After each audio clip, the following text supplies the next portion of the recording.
কত সুন্দর সুন্দর টমেটো হয়েছে।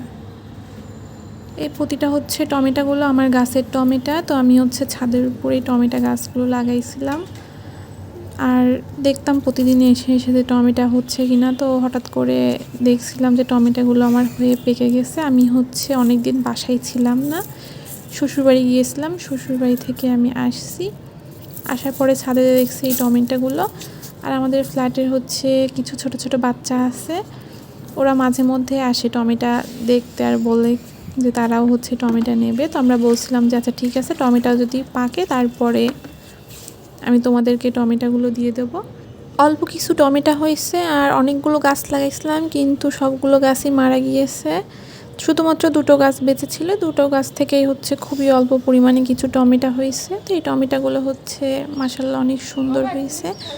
তো এইদিকে দেখলাম যে এটা মিষ্টি কুমড়া হয়েছে, কিন্তু এটা এক সাইডে পচে গেছে। তো আমি এগুলো দেখলাম, দেখে আমার মনটা একটু খারাপ হয়ে গেল।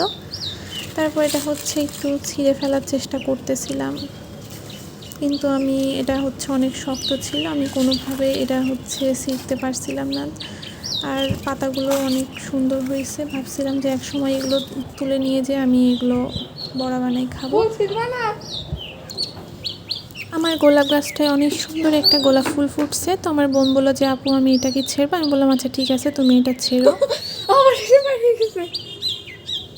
এবার হচ্ছে এই টমেটোগুলো আমি নিয়ে চলে যাব, যে আমার ছোটোদেরকে দিয়ে বাসায় চলে যাব।